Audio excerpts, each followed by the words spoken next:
No, it's wrong.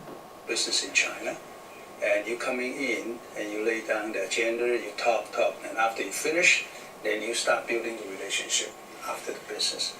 But Chinese, cooking all the information, try to build up the trust and then relationship, then the business part is easy. So it's two different ways. Western managers can be very, very impatient. They want they want that trust to be there within a week. They feel that they should be trusted if they're competent by dint of having a marketing director's title or a corporate communications manager's title. That doesn't work in Asia. It's your own personal authority and your own personal trust that has to be established first. Establishing a trust means you are convinced that I won't put any surprise on you. Now, in the Western world, a very simple joint venture, we are all protected by the contract. Okay, he said the Western style is contract, but Chinese is personal trust. Trust based on Confucius. Okay? This one is. And then later part they're talking about employment, but I don't have time. Then poverty is inequality, migrant workers and education. And this slide shows China left behind children. This is farmers. It's farmers in they just migrant workers. And how old the people in the local area, farmers is left children in the local area. So every majority of 6 to 14 years are from those in the local area. And how often do they see their parents? It's once a year, 75%. And how many of those? It's 150 million farmers, migrant farmers going to Beijing, Shanghai, 150 million. And those parents going back once a year. Okay, New Year, 75%. Who care for them is the grandfather.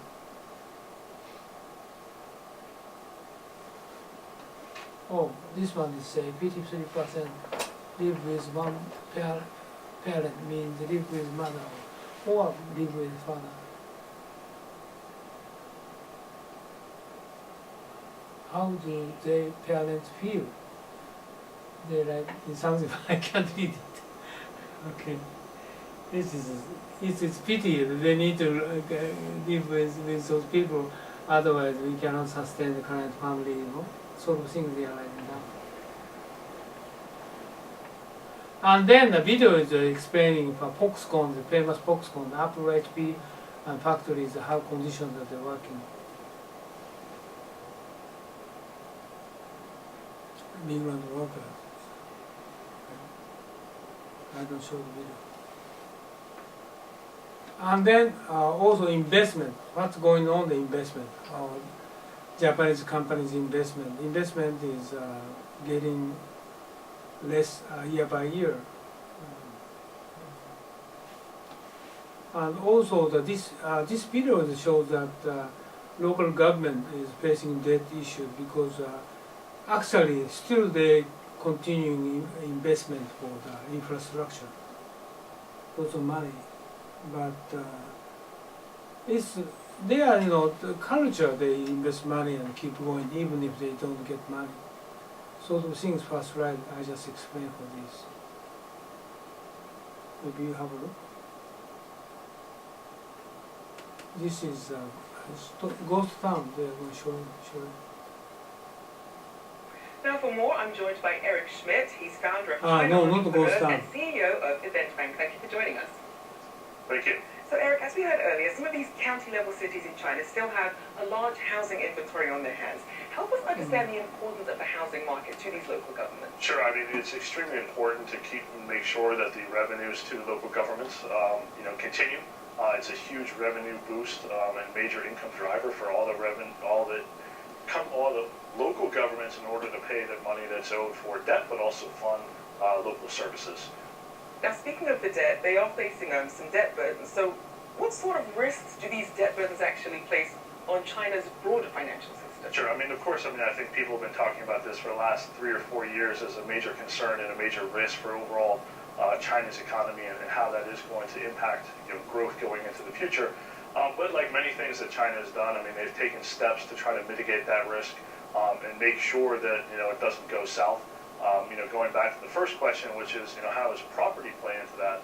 Obviously the property market is one of the major reasons they can fund so many projects by using land swaps and other alternative financing methods in order to make sure that they can fund the new projects that they really want. Infrastructure is a big thing that governments have been all over China have been trying to fund. In addition to that, the transportation sector, new subway systems and whatnot in order to invest in the future of their cities. Now, beyond infrastructure spending, a lot of people want to know when these local governments take on this debt, where else is it going? That's the major part. I think it's probably about over 60% is going towards infrastructure projects, transportation projects, and then a smaller portion of that is probably 15% or so ends up going into cultural, education projects, social services, and making